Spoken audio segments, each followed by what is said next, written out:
on rumours, gossip, and related matters. Philosophy famously started with a divide, by drawing a sharp opposition between what in Greek times was called doxa and episteme. Doxa is the regime of opinions or beliefs. Anybody is entitled to an opinion, and there is no compelling necessity that opinions be firmly grounded. They depend on private views, tastes, and preferences. As one cannot argue about tastes, so one ultimately cannot seriously argue about opinions, although one constantly does. One cannot seriously argue because they are based in one's personal stance. I think so, I feel so, I experience it this way, I believe so. And they are ultimately tautological. I think so because I think so, and my personal opinion is my right and my freedom. Indeed, the much celebrated freedom of opinion. As opposed to this, episteme is knowledge that has to be epistemologically grounded, not in some personal preferences or tautologies, but in the thing itself. Knowledge aims at truth. This is its ambition. And truth is binding and universal, not a matter of mere opinion. Knowledge has to be legitimized. It has to be based on sound argument, factual evidence, and impartial objectivity, with all this to be ultimately grounded in logos. Let's say that logos is the big other that should vouchsafe for legitimate proper knowledge. Let's say that logos is the early Greek name for what Lacan, 2,500 years later, called the big other, in the sense of the guarantee of knowledge in its universality and in its binding character. Logos is the authority we all have to assume when aiming at knowledge. The stark opposition between doxa and episteme, between opinion and knowledge, goes back to the Socratic foundations of philosophy. And Socrates famously spent his time dismantling people's opinions, destroying them, showing their lack of foundation, their ungrounded arbitrary nature. All it took was asking a couple of awkward questions. That was his favorite occupation. Now, rumors stand even lower in rank compared to opinions. One thing that can be said in favor of opinions is that at least people subscribe to them. They treat them as their cherished possession. They even take pride in them. They take them as self-expression. And the freedom of expression is reputedly inalienable. By contrast, what defines rumors is that nobody quite subscribes to them. I heard that. People say that. It has been suggested that rumor has it. Rumors have no author. They just circulate anonymously, as if by themselves, impersonally, as the breeze of air stemming from nowhere and enveloping us, then passing on. And on the way, the breeze easily turns into a tempest, a whirlwind. This metaphor actually became a running cliché about rumors throughout history. Their expansion seems to present the case of creatio ex, almost nihilo. A tiny speck grows into a magnificent creature by the mere movement.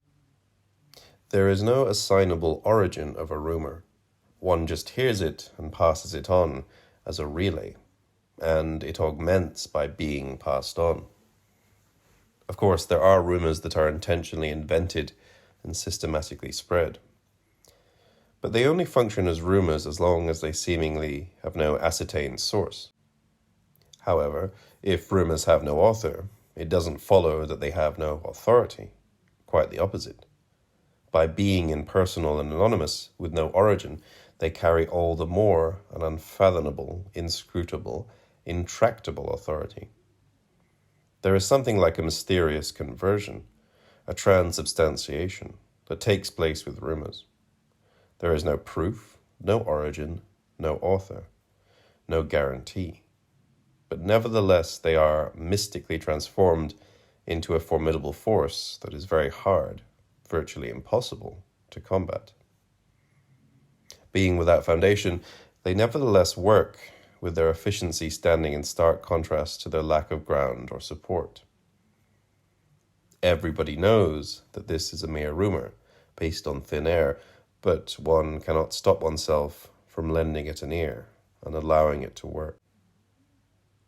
Octave Manoni, in a famous paper from 1964, proposed the notorious formula, Je sais bien, mais quand même. I know very well, but nevertheless. And Rumours present a vintage case of this formula. I know very well this is a mere rumour, but nevertheless. There may be something to it, or at least it's intriguing and entertaining, or some people may get into trouble because of it. So let me maliciously participate in this. Although I know very well that there is ultimately nothing to it. Or is there? Furthermore, since nobody subscribes to them, I am not maintaining this myself. This is just a rumour I heard. With one being exempt from responsibility, they exactly fit another formula, elaborated by Robert Fowler. Beliefs without owners. There are beliefs circulating around that nobody quite believes in, and one generally imputes them to others, the dupes, but they nevertheless produce effects. In Fowler's reading, such beliefs are ultimately constitutive of social bonds and of culture at large. It looks as if Rumours present another face of the big other. Not the face of logos, knowledge and truth, but something that nobody quite believes to be true. Yet it unfailingly works and is given a questionable credence and general currency. It's a matter of effectiveness and expediency rather than, or as opposed to, truth. There is a kind of paradoxical reversal with this kind of big other. The more it appears fickle, unfounded, untrustworthy, unsubstantiated, the more it presents the big other in its pure form, overpowering precisely because of its lack of foundation, not despite it. It is given a space to rule against everyone's better knowledge. It is as if we have to do here with two opposing faces of the big other, with no common measure. On the one hand, the big other that can and should provide the epistemological foundation of proper knowledge, based on logos and aiming at truth.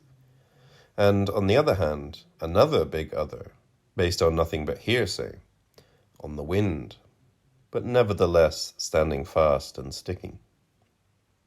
This is the thing with rumours. They stick.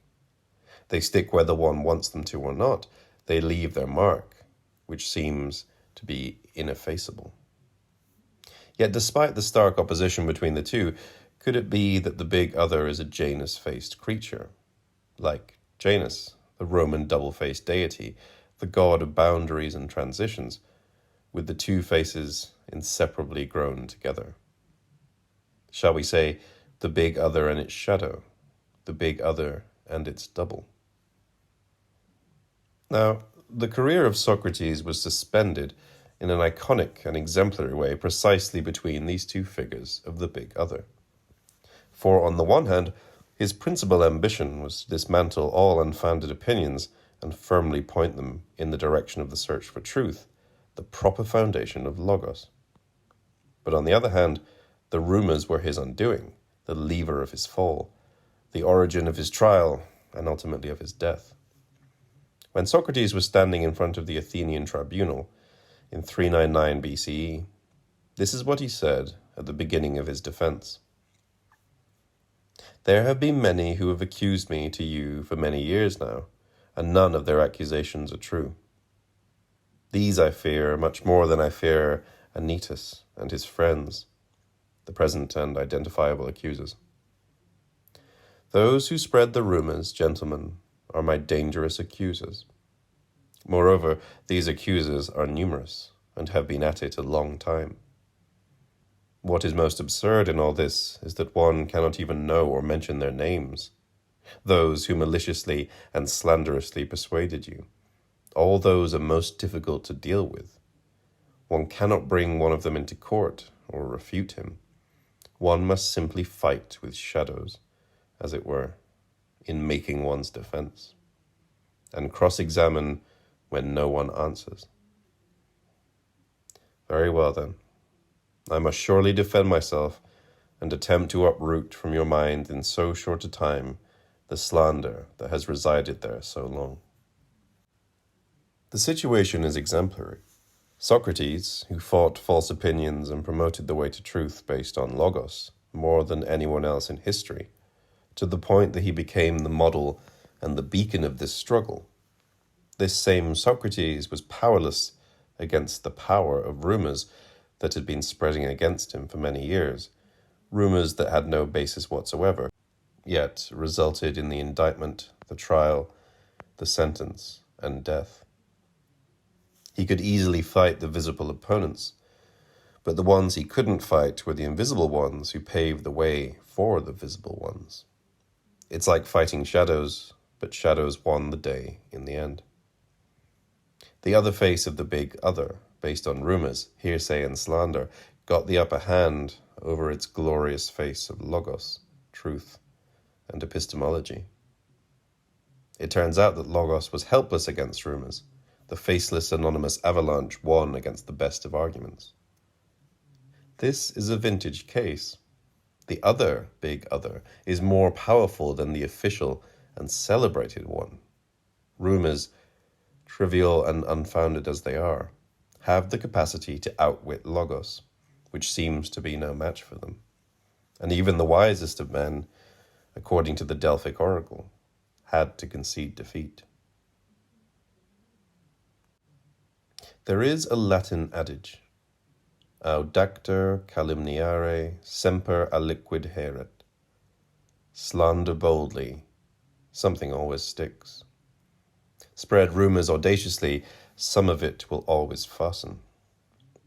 However unfounded they are, rumours always leave a stain, and the stain is virtually impossible to erase. There is a cynical calculation. One knows this may not be true and that there is no proof, but one also knows that it will stick, regardless of its falsity. And there is a moment of enjoyment involved in the easy power this gives one. One can wield the weapon of rumours in quasi-certainty that it will always hit its mark without sullying one's hands. There is a sort of magical thinking in the functioning of rumours, namely the belief that one can affect people and things with mere unfounded words. The words have the capacity to stain what they refer to, even if they are completely inaccurate and unjustified. Words start functioning as the property of the thing named. Whatever one ascribes to people in rumours will start functioning as their spectral quality, and no amount of argument can undo this smear. One is helplessly framed by the rumour, and one is always ready in the defensive position. With rumours, the referential function works as if by unconscious magic, affecting things with words by mere naming. There is a long history which testifies to this indomitable and irresistible power of rumours, a history of bemoaning and lamenting the utter injustice of it. One is innocent. Then the rumours are spread, and one is suddenly in a position of protesting one's innocence in vain. For even if everybody knows that rumours are false, they have nevertheless managed to demolish and spoil one's innocence without one doing anything wrong. They frame their victim in such a way that the victim cannot simply step out of this frame. Everybody knows, but also everybody secretly believes that there must be something to it. The word has the capacity not only to nominate its referent, but to produce the spectre of something that isn't there. The laments and complaints about this are countless in our cultural tradition, so let me briefly give you a few prominent examples marking different eras, like a brief course in the cultural history of rumours, the power of rumours, well, from Socrates to Trump. Leaving aside the beginnings in antiquity, and I guess the beginnings stretch back as far as mankind, I propose 3 stages which mark modernity. We cannot but start with Shakespeare. There are a dozen or so places where Shakespeare refers to rumours, but let me briefly mention just 2 memorable ones. First, most striking and most famous, is no doubt a line in Hamlet. Hamlet talks to Ophelia after the grand scene of his soliloquy in a most peculiar dialogue where he keeps insulting and humiliating her. Among other things, he says the following: "If thou dost marry, I'll give thee this plague for thy dowry. Be thou as chaste as ice, as pure as snow. Thou shalt not escape calumny. Get thee to a nunnery. Farewell." This is a very harsh line. No amount of chastity and purity will save her. There is no way she could protect herself against calumny and rumours. And this is the only dowry that Hamlet can think of to give her for her possible future marriage. You shall be stained if you stay in this filthy world, stained by calumnious words and rumours, and it appears that the nunnery would then present a safe haven against this ubiquitous stain. But the situation is ambiguous and double-edged. Does he really want to protect her innocence from calumnious filth? Or isn't it rather that, by the very way of addressing her, he himself produces the calumny, the very stain that he is warning her about, the stain from which she will never recover? Isn't it rather that he, her lover, is the source of calumny he allegedly wants to protect her from, treating her implicitly like a whore and sending her to a nunnery? How could she ever escape her fate? Nunnery, mentioned 5 times in the scene, functioned at the time as a euphemistic term for brothel, hence the utter ambiguity. Can one detect the elusive subtext that he may be sending her to the whorehouse where she allegedly belongs? Is she implicitly blamed for being a representative of womanhood, such as epitomized by his mother? Isn't there an undertone of his jealousy at the prospect of her possible future marriage? All this through the insinuating rumour, masquerading as the protection against rumours. Virtue cannot escape calumny. But by giving her this warning as her dowry, Hamlet actually thereby undoes her virtue himself by being the first source of calumny. It's a poisoned dowry. The scene is violent and cruel, and in line with the figure of Hamlet riven by inner antagonisms, coinciding with the emerging antagonisms of the modern age, a man of 2 minds. The cruelty and ambiguity of the scene seemingly epitomize the troubled modern mind through the odd spyglass of calumny. Here is another Shakespearean example of a very different tenor. At the happy ending of the Comedy of Errors, his early play, when all the errors are dissipated and there is a general merriment of recognition, the abbess says the following: "The Duke, my husband, and my children both, and knew the calendars of their nativity, go to a gossip's feast and joy with me, after so long grief, such felicity." To which the Duke responds, "With all my heart I'll gossip at this feast." Gossip's feast. What can this be? We must take into account the etymology of gossip.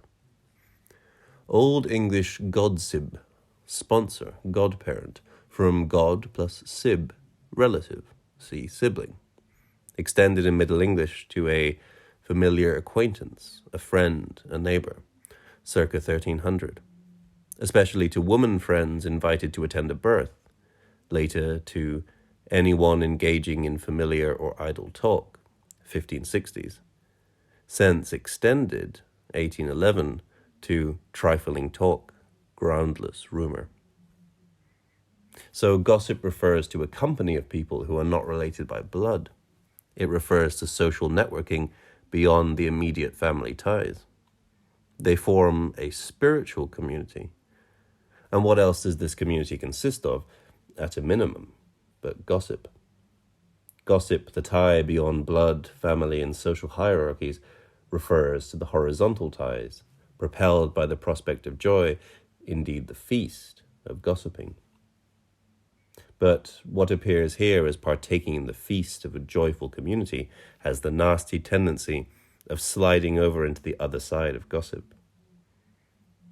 Alenka Zupančič briefly commented on this in her book on comedy, but only in the Slovene version, suggesting that Gossip's Feast, laid down by the early Shakespeare at the dawn of modernity, was inevitably heading towards the new horizon of meaning in the time of the postmodern Big Other. Did the signifiers at that time, long past, already know the direction in which their new meaning would evolve? From the Gossip's Feast to Facebook? And couldn't Gossip's Feast serve as a fitting description of our agonizing current predicament? My second example, marking the second historic moment, stems from The Barber of Seville, 170 years later, during the heyday of the Enlightenment. The Barber of Seville was originally a comedy written by Beaumarchais, Le Barbier de Séville, ou La Précaution Inutile, first staged in 1775 as a huge success. Indeed, one of the most successful comedies of the 18th century, the paradigmatic Enlightenment comedy from the time leading up to the French Revolution. But this original comedy was doubly overshadowed. First, it was overshadowed by Beaumarchais himself, who wrote a sequel to it, the notorious Le Mariage de Figaro, Figaro's Wedding, originally staged in 1784. This sequel outdid the first installment by its success and impact. It was one of the most explosive pieces of the time. And if one is to believe Napoleon's alleged opinion, Figaro was already revolution in action, and there would have been no French Revolution without it. But Napoleon's famous words are actually subject to rumours. Then, second, the original piece was overshadowed by its opera version, Il Barbiere di Sevilla, written by Gioacchino Rossini in 1816, 40 years later, which became one of the most successful and most frequently produced operas of all time. But what interests me here is just one particular scene from this opera. Briefly, Don Bartolo, a lecherous old man who wants to marry his young protégée Rosina, has a formidable adversary in Count Almaviva, who is very much in love with her and pursuing her. So, in this scene, Don Bartolo seeks advice from his friend Don Basilio as to the best means to ruin his rival. And Don Basilio has but one piece of advice to give: calumny. Calumny can destroy anyone. And in a famous aria, one of the most celebrated bass buffo arias in the classical repertoire, he sings great praise to the formidable force of calumny. I cannot desist from giving you also the brilliant Italian original. Calumny is a little breeze, a gentle zephyr, which insensibly, subtly, lightly and sweetly commences to whisper. Softly, softly, here and there, sotto voce, sibilant. It goes gliding, it goes rambling. Into the ears of the people it penetrates slyly, and the head and the brains it stuns and it swells. From the mouth re-emerging, the noise grows crescendo, gathers force little by little, runs its course from place to place, seems the thunder of the tempest, which from the depths of the forest comes whistling, muttering, freezing everyone in horror. Finally, with crack and crash, it spreads afield, its force redoubled, and produces an explosion like the outburst of a cannon, an earthquake, a whirlwind, a general uproar, which makes the air resound. And the poor slandered wretch, vilified, trampled down, sunk beneath the public lash, by good fortune, falls to death. If calumny ever had a eulogy, a panegyric, a song of praise, an anthem, then this is the one. It is a very funny aria, one of the great showpieces and one of the most famous bass arias in operatic history.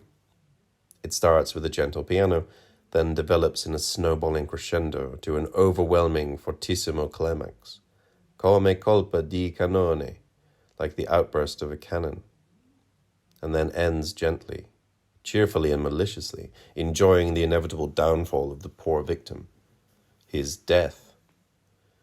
Indeed, calumny can kill. The musical directions, pianissimo, piano, piano, rinforzando, crescendo, chorus, are actually given already in Beaumarchais' original prose text, which was just waiting to be put to music. But this is the age of enlightenment, its glorious height, and the revolution is just around the corner. So the setting is very different from Hamlet, and given the optimism of the age, the power of calumny and rumours fails for once. The great irony of this piece is that, after extolling so persuasively the gigantic powers of calumny, this acclaimed calumny miserably fails in the end. True love wins. The pernicious and malicious stratagems of the depraved ancien régime are defeated, also with the help of the skills and intrigues of the shrewd servant Figaro, a self-made man for the new age. Where Socrates failed, there Figaro succeeded. Socrates couldn't fight the slanderous shadows, but Figaro could. The servant can defeat the master. Shrewdness and cleverness can defeat rank. The message is, calumny and rumours can be outwitted. And, no doubt, one can detect in this the ultimate faith in the triumphant powers of reason, which can be the match even for the invincible forces of calumny and gossip, associated with the forces of the ancien régime. One big other wins over the other one. Reason wins over its shady double. And this could even serve as a makeshift definition of the ambition of the Enlightenment. Reason will prevail, even against such an indomitable adversary as rumours. My third example is predictably less optimistic and brings us to modern times. If we open Kafka's Trial on page 1 and read the first sentence, this is what it says.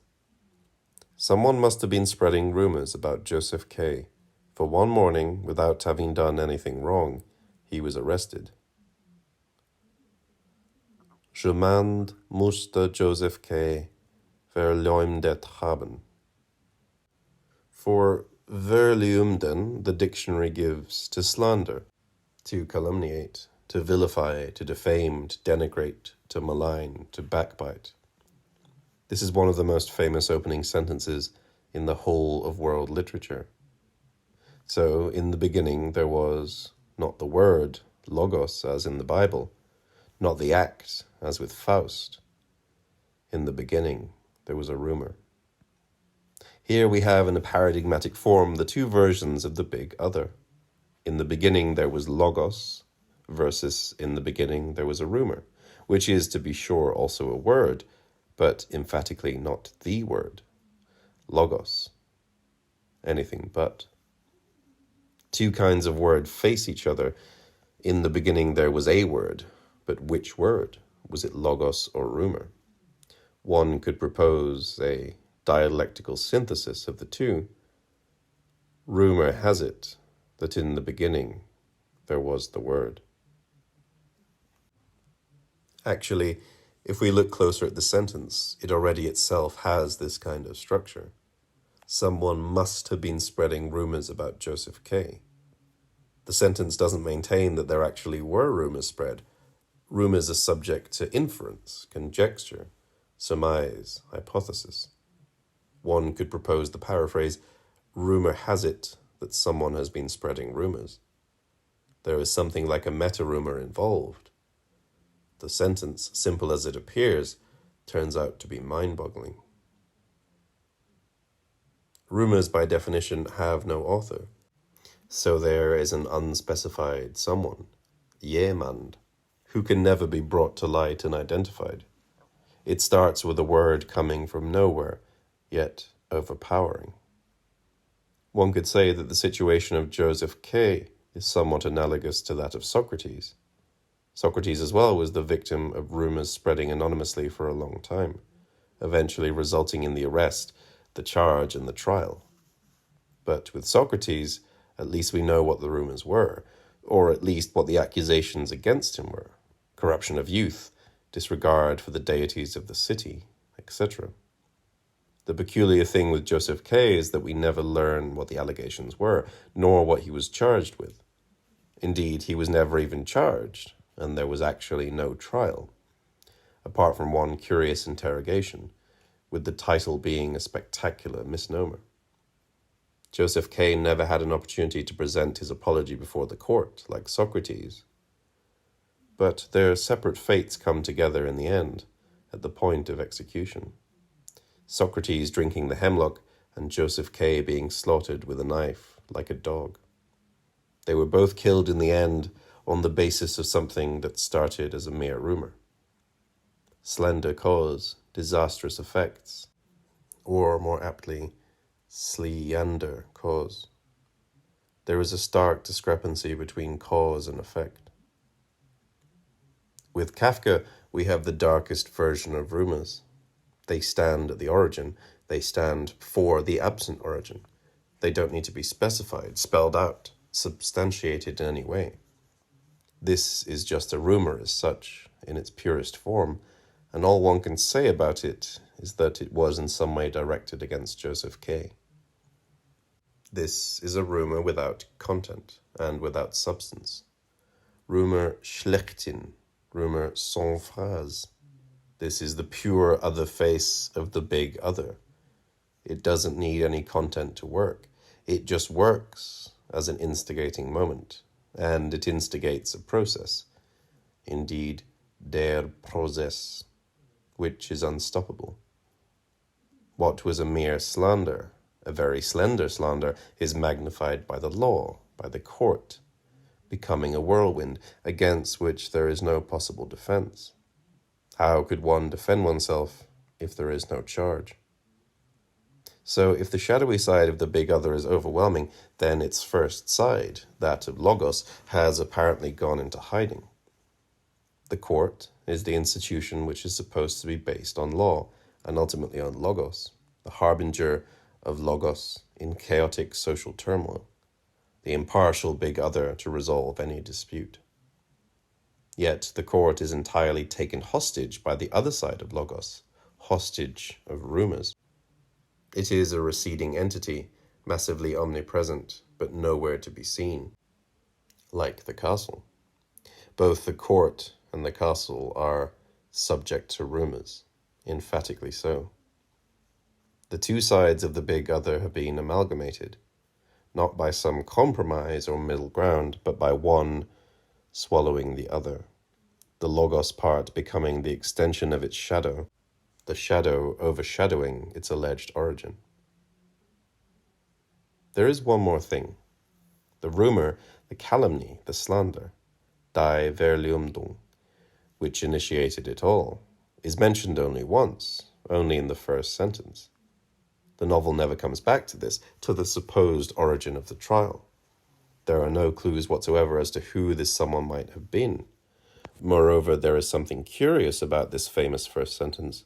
Namely, the whole novel is written from the perspective of Joseph K. We see things only with his eyes, except for the first sentence. The supposition of someone spreading rumors is not presented as K's own assumption. The sentence indicates that this is the suggestion of an objective narrator. This narrator also further affirms that Joseph K. has done no wrong. Or does he? If we look at the German sentence and its subjunctive mode, the sentence doesn't even maintain this much. Ohne dass etwas Böses getan hat. More accurately rendered as without allegedly having done anything wrong. K's innocence as well is subject to rumors. In any case, the objective narrator is there only to throw the first stone, and then he disappears. From here on, we see things only through Joseph K's perspective. If we were to make a guess as to who it might have been that has been spreading rumors about K, then maybe the most interesting hypothesis would be that there can be no other than K himself. This is the line of thought proposed by Giorgio Agamben in his paper K, where he also points out that the letter K may well stand for calumny, calumnia in Old Latin, spelled with a K, and that slanderous accusation was an abominable crime in Roman law, with the perpetrators being branded with the letter K on their forehead. Kafka, being himself a lawyer, was very knowledgeable about Roman law. Thus, Joseph K. could very well himself figure as the great calumniator, branded as K for bringing the false accusation against himself. We are one further removed from Hamlet, for Hamlet's warning of calumny ultimately hit Ophelia, under the guise of her alleged protection, whereas Joseph K. may well be the originator of the calumny, if unwittingly, that hit nobody but himself, ruined him, and brought about his end. In matters of calumny, the modern age has advanced since Hamlet. Before coming to the present time, let me give you an example of a very different tenor. Most of the references to rumours fall into the category of laments about their crushing power against which reason, proofs, and argument are helpless, to the point that this amounts to a recurring cliché. But this example takes things from a very different angle. It stems from Cervantes's Novelas Ejemplares, exemplary stories, published in 1613, 8 years after the first part of Don Quixote and its huge success. The particular story I have in mind is called El Casamiento Engañoso, the Deceitful Wedding, and it contains a very famous part of The Dialogue of the Dogs, one of the showcases of Spanish literature. One of the protagonists of this story is in hospital, delirious, and during the night he overhears two old dogs having a conversation. The two dogs, Scipio and Bergantha, want to tell the stories of their lives to each other in the idleness of the deep night. But the two dogs are not like the animals from fables, who can just talk without any further ado. They are both conscious that the gift of speech they have been given is very special. So throughout the dialogue they keep reflecting on the nature of speech, its function and its peculiarities, on its mysterious powers and pitfalls.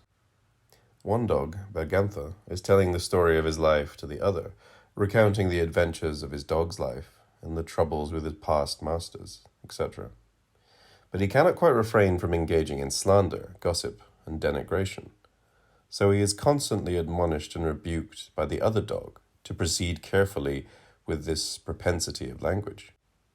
Then, in response, Bergantha says the following: "To be sure, Scipio, one has to be very wise and very circumspect if one wants to sustain 2 hours' conversation without one's words bordering on gossip. For I find in myself, although I'm an animal, that I've only to open my mouth a few times before the words come rushing to my tongue like flies to wine, and all of them malicious and slanderous. And so I repeat what I've said before, that we inherit our evil words and deeds from our earliest ancestors, and we ingest them with our mother's milk. This is clearly seen in the way a child has barely got his arm out of his swaddling clothes when he raises his fist as if to avenge himself on the person he thinks has offended him. And almost the first word he articulates is to call his nurse or mother a whore." To follow this suggestion, gossip, rumours, slander, etc., is not some minor, deplorable deviation from what speech usually is and should properly be, but rather pertains to the basic function of speech and sneaks in already at its origin. There is no speech without gossip from the moment one opens one's mouth. It usurps the origin, but there is no language without usurpation. There is no function of referring, of neutral description or of objective account, without gossip immediately sneaking in. If we extrapolate the suggestion, then it's rather the opposite of what is taken for granted. The usual function of speech, supposedly communication and information, is already premised on the basic stance of slander and insult. To speak is to speak maliciously. To speak is to gossip and to spread rumours. To speak is to denigrate. Indeed, where would we be if we were only to proffer confirmed information and sound statements? We wouldn't last a minute if we were confined to sentences like "the cat is on the mat" that analytical philosophy is so fond of. Actually, we might well cease to be human. In this view, communication and information are but an attempt at taming, domesticating and downplaying what speech originally is, a cover-up of what speech is at its minimal, namely gossip. We don't primarily need language to impart information. We need language in order to gossip, the one thing that animals can't do. Roman Jakobson famously proposed 6 basic functions of language, but one can't find the function of gossip on that list. I guess the linguists are too polite and too idealistic. They believe in communication and collaboration. Cervantes's dogs have a more realistic, or more precisely, cynical, in line with etymology. Cynicism stems from kainos, the dog, view of things, and are, if one may say so, capable of adopting a more materialist standpoint. On one view of language, people basically like each other. They want to communicate, to cooperate, exchange useful information. Communication is ultimately the name of the game. On the other view of language, advocated by the 2 dogs, people basically hate each other. They use language as a weapon. They can hardly wait to gossip and slander, to throw insults at each other, to hurt and offend.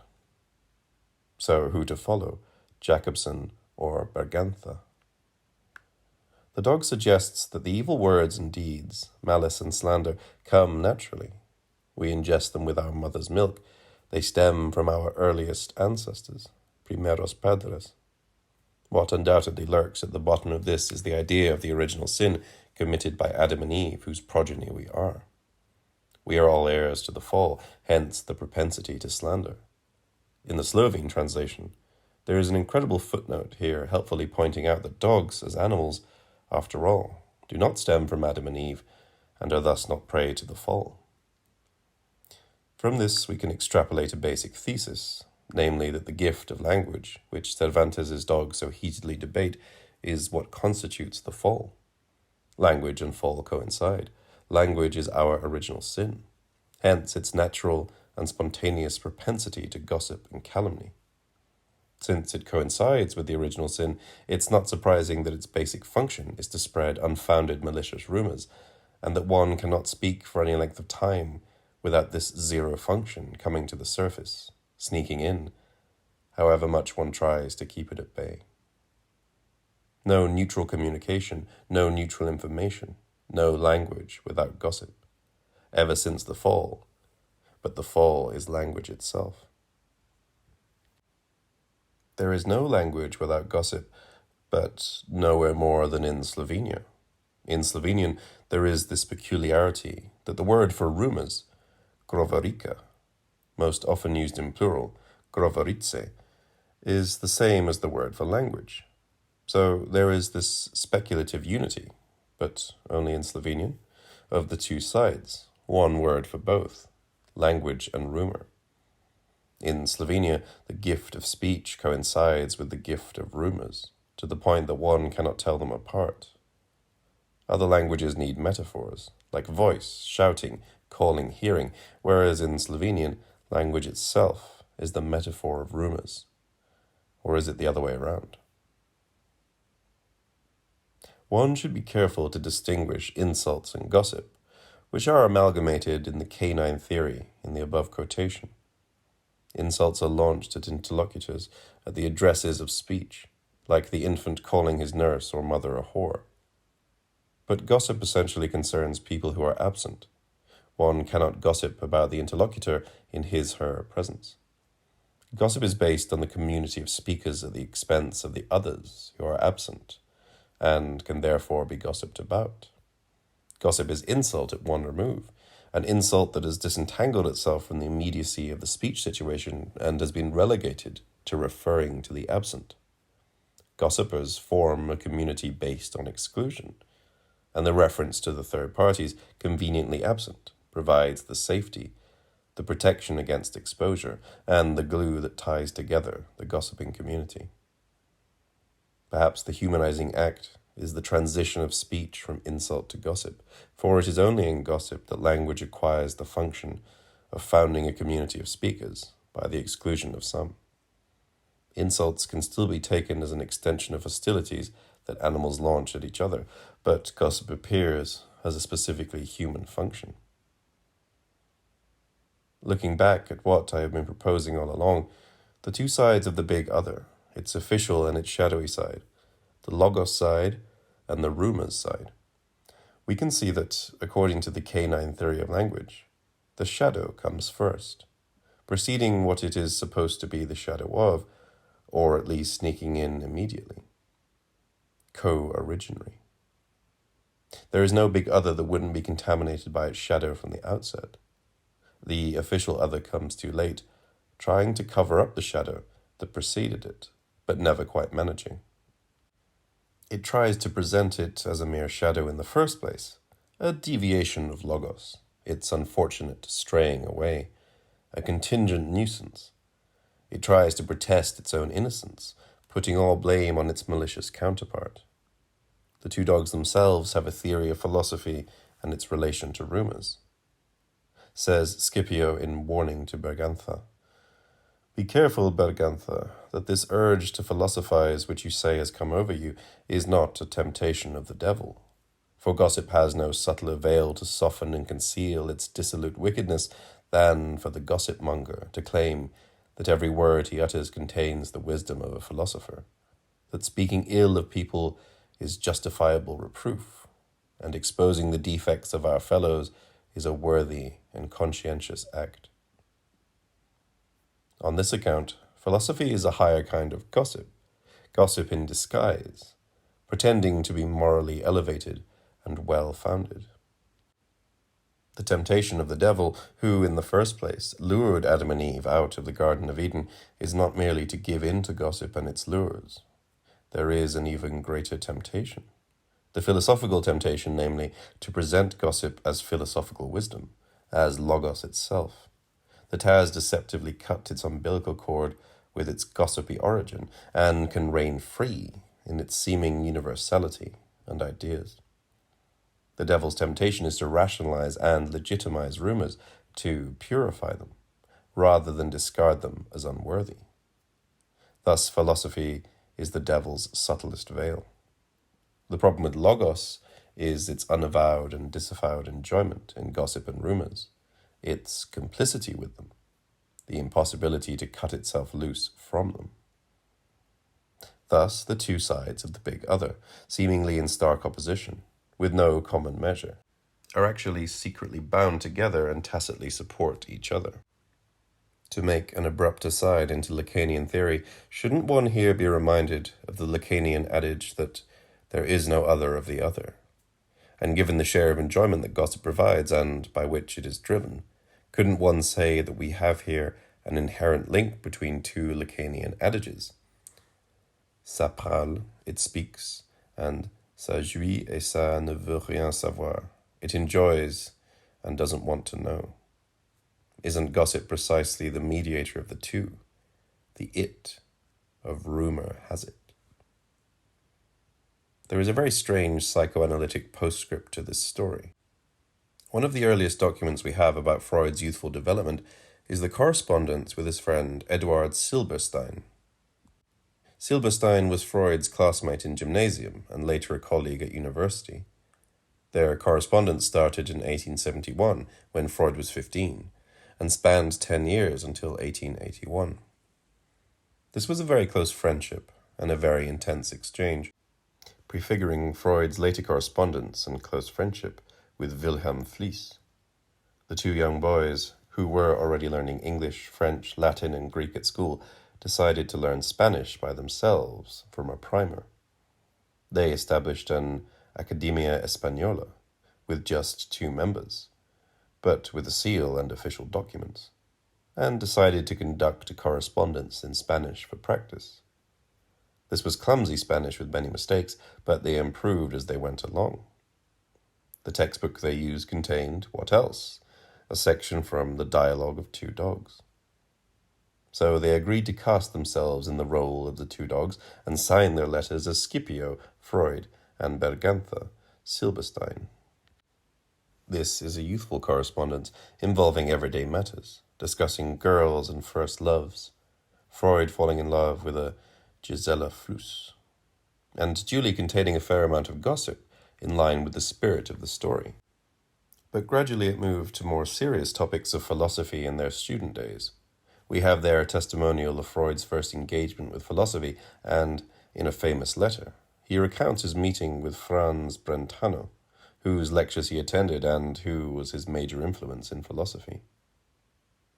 So, what we have here is a glimpse into the pre-psychoanalytic Freud, his very early development. Could we say the birth of psychoanalysis out of the spirit of the two dogs? Is this the birth of psychoanalysis out of the spirit of gossip? The inseparability of the linguistic other, in this case literally as the grammar and vocabulary of Spanish, from its gossipy double. Is this the slide from mere gossip to philosophy as the higher kind of gossip? There is an unbelievable postscript to this postscript. Later in life, the two close friends lost contact. Silberstein was a Romanian Jew, and after finishing his studies, he moved back to Romania. He later married, and his young wife developed a mental illness. He was very concerned, and eventually decided to send her to Vienna to see Dr. Freud, who by then had established his practice and garnered a reputation as a therapist. This was a desperate call for help to his friend from youth, 10 years after the end of their correspondence. The young woman eventually got an appointment to see Freud, who had his office on the 3rd floor. This was before he moved to Bergasa. So, walking up to his office in May 1891, she threw herself out of the window and killed herself, before ever seeing Freud. This was a very gruesome ending to this story, which had such a hilarious beginning. Where does this leave us? What does this amount to? What does it mean for our present predicament, shall we say the 4th stage in this roughly sketched historical progress, after Shakespeare, Beaumarchais, and Kafka? Now there is a rumor going round that the big other doesn't exist. It seems that psychoanalysis may well be at the origin of this rumor. This is what Lacan kept insisting on. The other lacks. The other is barred. There is a lack in the other. Ultimately, the other doesn't exist. This is what psychoanalysis is ultimately supposed to teach us. Yet, one has to add, the other may not exist, but this doesn't prevent it from having consequences and effects. We are bound by them. It's not that the lack of the other gives us the free hand of anything goes. Maybe the very fact that it is split in two, the other and its shadow, is already a consequence of this lack. Or could one say that Rumours from the outset figured as the symptom of the other of Logos, inhabiting its lack, flaunting its lack, displaying its deficiency, its leakiness, the shaky nature of its foundations? One very wrong conclusion to draw from this would be the cynical one. The big other, the one based on Logos and truth, doesn't exist. Its reality is actually the spread of rumours, the gossip function of language, from which Logos can never detach itself. And let's admit it, we are all red under the skin. We all enjoy gossip and rumours, even though we know very well, not even though, but all the more so since we know very well that this has no foundation and no truth value. It displays its efficacy, and as opposed to truth, it produces enjoyment, like Schadenfreude. What is more, there should be no reason to feel bad, given that this is the basic function of language and sociality anyway. The philosophical Logos is but its disguise, vainly pretending to be something else. So all reality is ultimately the doggy reality, doggy, i.e. quite literally cynical. This is what it boils down to. There is gossip and malice. There is no big other. This stance seems to be symmetrically opposed to the philosophical one, which traditionally maintained that only the true big other of Logos exists, while the shadowy big other has no consistency, being just a contingent occasional deviation without a foundation, a mere shadow. The big other doesn't exist can be taken as a kind of slogan of our present times, or a starting point of their diagnosis, a shorthand for the process of decline that has marked modernity since the times of Figaro and the Enlightenment. If the Enlightenment and its questionable victory could be seen as the triumph of the other of Logos and reason, then the subsequent history of modernity could be seen as the long story of its waning, the dwindling of the big other. The story of modernity could be summed up like this. The Enlightenment has done away with the traditional authorities of patriarchal fathers, priests, and sovereigns, laying down the laws and prescribing the rules and prohibitions, in order to install the proper big other of reason, science, democracy, etc. But then the authority of reason and knowledge that subtended the Enlightenment itself waned. Laws and moral precepts became negotiable. The transcendental guarantees faded. The difference between knowledge and opinion has gradually collapsed through the rise of modern media, which promised to be the formidable instrument of the Enlightenment. Opinions and knowledge, the two entities that philosophy starkly opposed at its birth, have both increasingly become like manifestations of the third entity, Rumours, functioning as their middle term, their common ground, their mediator. One could sum up this diagnosis also in this way. We have been rumorized. Rumors carry the day. Likewise, the distinction between the public, the traditional domain of the big other, and the private has been increasingly collapsing to the point that the internet, now the main source of public and private information, functions as an indistinct mix of public and private, with rumors as the general backdrop. To be sure, I am extrapolating and simplifying a common account. Throughout the 20th century, this process has been enhanced and magnified with the avalanche of media in all their shapes and sizes, and their increasing sway. The mediatization of the world at large. It reached a new level with the internet as the century was approaching its end, then reached its high point so far, with social media, Facebook, Instagram, forums, blogs, YouTube, Twitter. There is nothing like the internet and social media to spread rumors, instantly and in vast quantities. Particularly with robots, one doesn't even need human agency, with statistically targeted audiences and carefully steered secret algorithms.